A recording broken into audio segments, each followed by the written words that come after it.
Morning, Ashley. The otters miss you too. I couldn't even resist not letting you guys see how excited they are for their virtual keeper chat this morning. So there's no big reveal. It's just the otters. So thank you all for joining us today at our 11 o'clock virtual keeper chat. This is Carrie. I'm here with our keeper Jess and our 3 river otters, Duncan, Donna, and Dani. We are so glad you are joining us today. We are loving being able to connect with all of you guys virtually during this time, and we hope this is a little bit of a bright spot in your day. I know it certainly is for me, seeing these guys just so excited. So what we're gonna do, like we do every day, I'm gonna let Jess tell you a little bit about these guys, and then it looks like she has a ton of enrichment and training to show you, which will be exciting. And then of course, as always, we will take all the questions. So I'm gonna introduce you to Jess real quick. Hi guys, nice to see you again. So like Harry said, we're here with our 3 river otters, Duncan, Donna, and Dani. Duncan and Donna are 2 boys on the left side right there, and Dani's standing up at the back. So Duncan and Donna, our 2 boys, are about 10 years old, and Dani is 9 years old.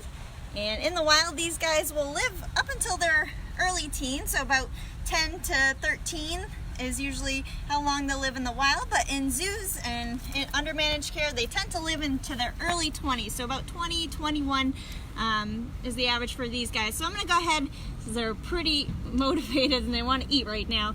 So I have a couple different toys, and I'm going to be tossing out food as we talk about them. And right now, I'm giving them just some Kongs that have some fish inside. And we feed out 3 different types of fish to these guys. We have a small fish called smelt, a medium-sized fish called capelin, and a large fish called herring. And they love all of them. They pretty much love everything we give them. So I'm going to toss them in and see if they do anything with them. If I can get up.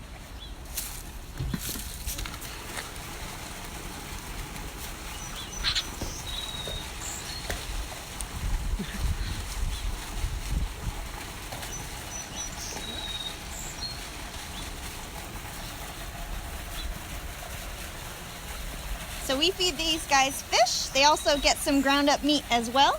And we'll give them produce as well, because they do eat some vegetation out in the wild.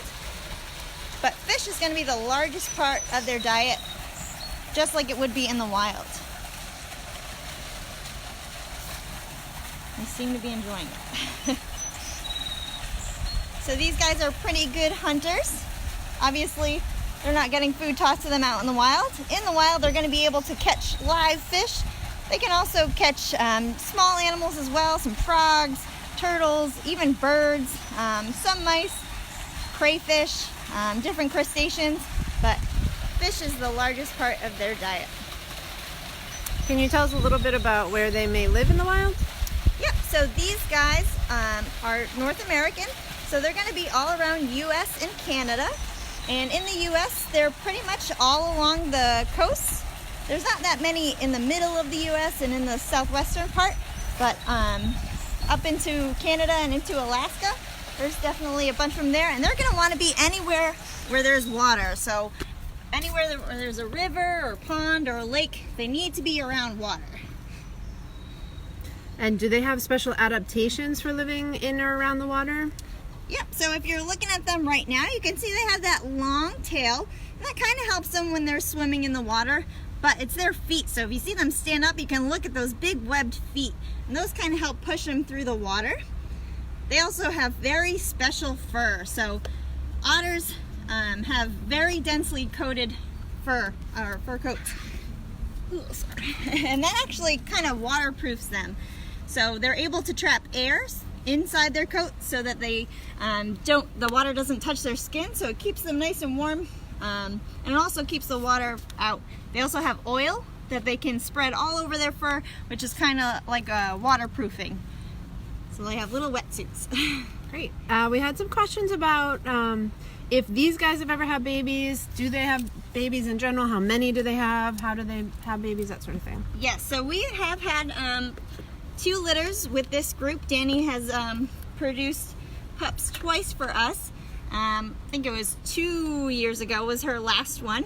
And otter pups are born usually anywhere between February and April, usually around March.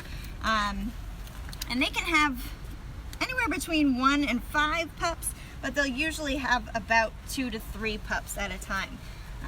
And because these guys are an SSP, or a species survival plan animal, their population is managed in AZA accredited zoos. So they definitely look at they definitely look at genetics and make sure their population is viable. So all of Dani's pups have gone on to other zoos to start their own families, just like they would in the wild. Because in the wild, they'll stay with mom for a little bit, up to a year. So she'll have them in March, and they can leave as early as the fall, but usually they'll wait until the next spring when she has her neck set, and they'll kind of say goodbye to mom and go off to start their own families. Great. Kaiden, age 9, is wondering a little bit about their personalities. Are they friendly? What are they like? So the 3 have very distinct personalities. Donut, one of our males, is very pushy. He's kind of like the boss of the group. Duncan, this guy right down here, he is our other male, but he's a little bit more shy, a little bit more reserved, and relaxed. He's our little calm guy. And Dani is kind of pushy as well, and she likes to kind of keep to herself. She doesn't hang out with the boys as much, and that's something that you would see in the wild. The females tend to be a little bit more solitary, whereas the males tend to hang out in larger groups. And are they friendly towards you as a keeper? So we never go in with them because they do have very sharp nails and really sharp teeth. So just as a precaution, we don't want to go in just in case they feel threatened. They could give us a pretty nasty bite. But they always do love to come over to their keepers, and even people who come visit them at the zoo. They're very charismatic. They're very curious. They love to come up to people, and especially their keepers, because the keepers usually have tons of food with them. Great. Logan, age 8, wants to know if they have any predators. They do have some predators. They're kind of at the top of their chain in the areas where they hang out in. But when they're in their water, they're pretty safe. They just have to worry about alligators for the most part when they're in the water. But on land, they have a lot of the same North American predators that you've heard about in some of the other keeper chats, like bobcats, mountain lions, even coyotes, wolves, so stuff like that. So being around a river, just like you saw with the beaver, is a good way to get away from predators because you can just jump in the water and a lot of things can't get you there. Great. Can you tell us a little bit?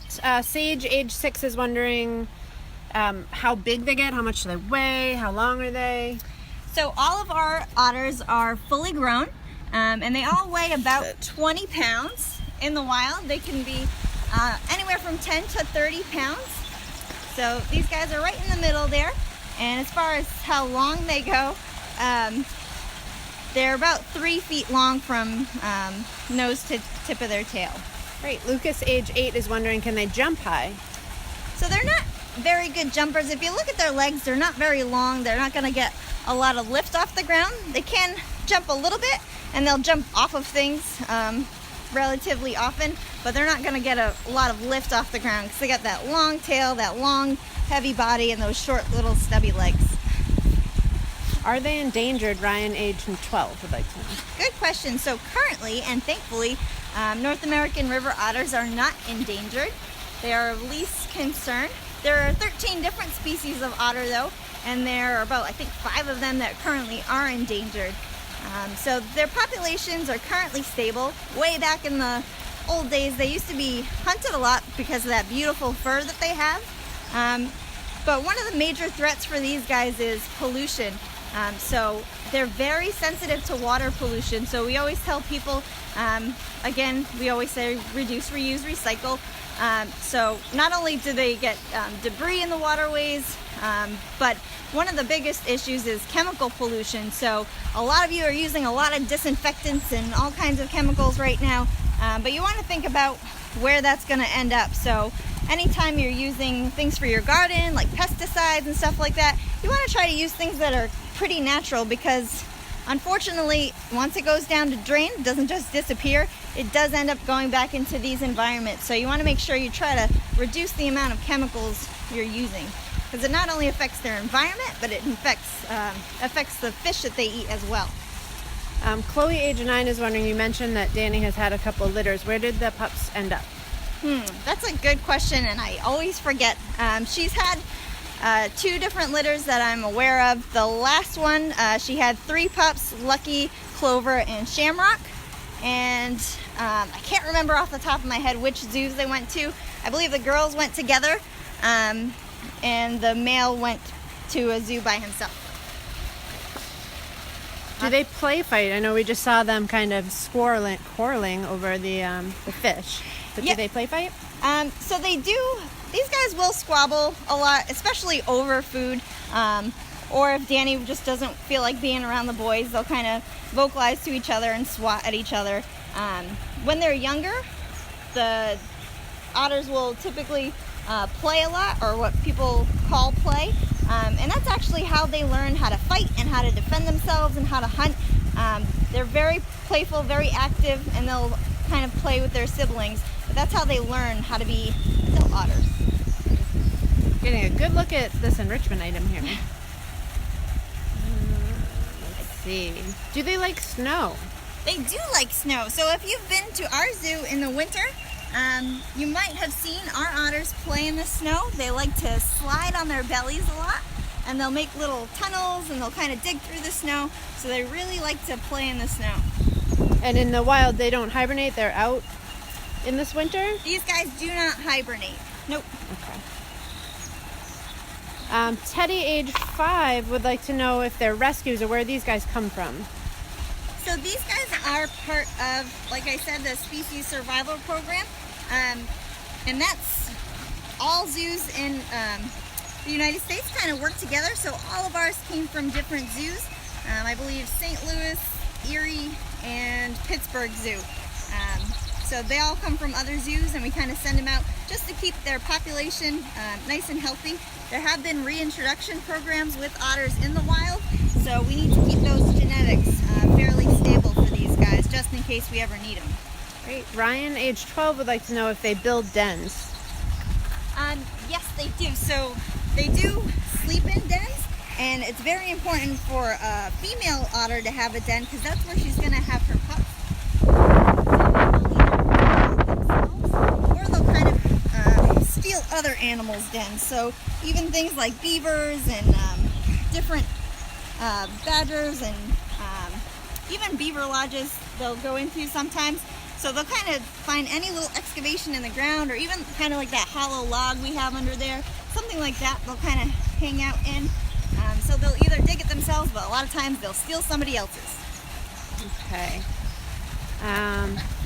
Okay, Kathy Ann is talking about, I think she's thinking of sea otters. Do these guys hold their hands when they're swimming like the sea otters do, or is that just a sea otter thing? That is just a sea otter thing. So like I said, these guys, for the most part, are going to be by themselves, especially the females.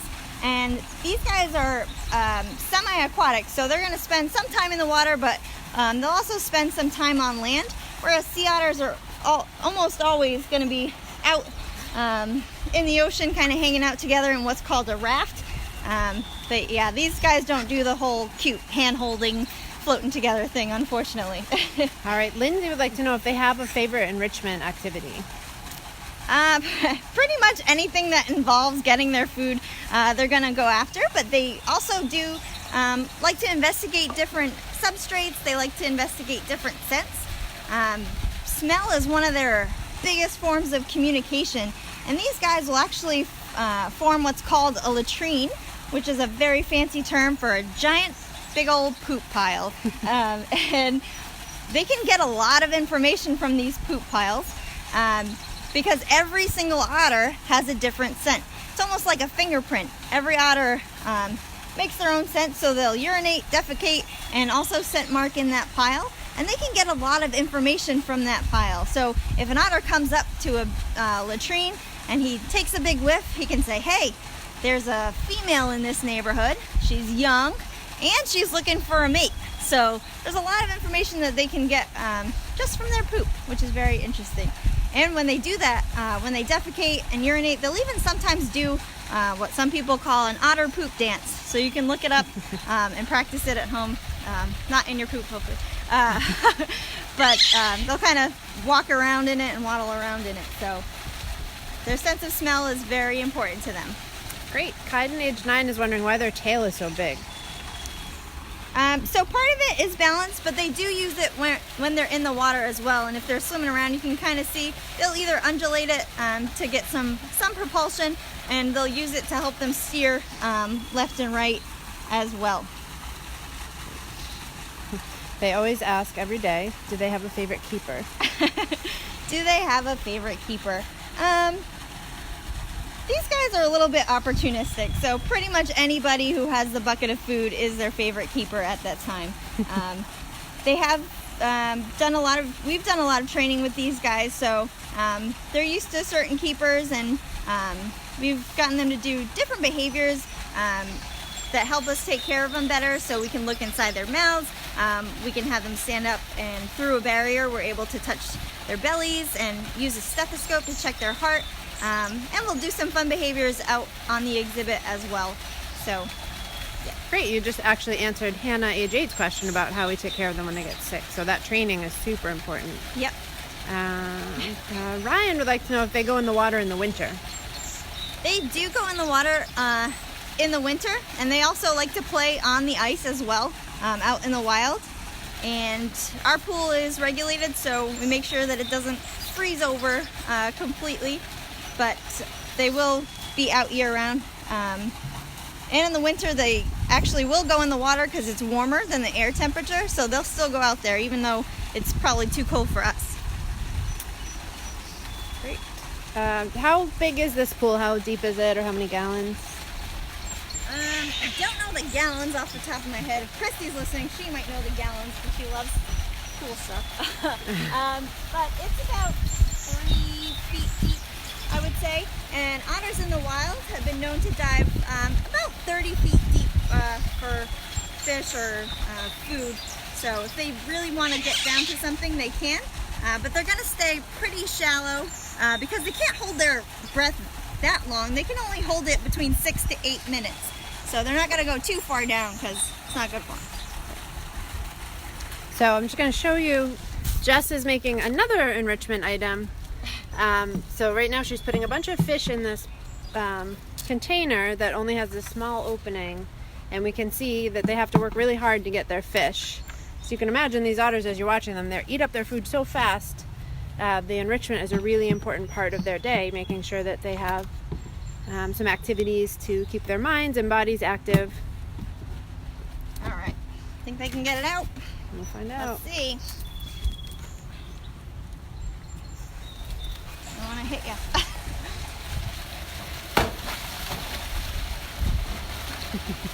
Oh boy. Let's see if I can zoom in a little bit. All right, Teddy is wondering how long they can hold their breath underwater. So these guys can hold their breath up to 8 minutes. And these guys, when they go underwater, they have really good vision. They do have that membrane that covers their eyes, a third eyelid that help them see underwater, like the built-in goggles. They also use their very specialized whiskers, the vibrissae, that helps them detect motion in the water. So if something's swimming around, they can actually feel it with their whiskers. So they'll go after it and hunt it and chomp it up. Tegan is commenting that their teeth look pretty sharp. Do you know how many they have? They actually have 36 teeth. So they do have those sharp canines, and that's what's going to help them catch and kill their prey. But they also have some molars as well, to help them crush things up. So if they're eating crustaceans, that'll kind of help them crush things. But yeah, they do have very sharp teeth. Kathy Ann is wondering, can people build enrichment for the zoo? That's a very good question. So I guess I could answer that. We have had some biology, like high school advanced biology courses. We also have a program with an art school in Boston that design enrichment items for our elephants. So it really depends. Our overnight programs with scouts, they get to make some enrichment for the animals, but we do have a whole program where an enrichment item has to be approved by a whole group of people to make sure it's safe for them and appropriate. So it's a pretty lengthy process, so it's not something that just anybody can do, but we have had school groups and specific classes that will help us with projects like that. Great question. We do, just the plug, we usually have an enrichment tree around Christmas time where people can help us with some of these enrichment items that way as well. All right, so I think we are wrapping up with our questions. These guys are so much fun to watch.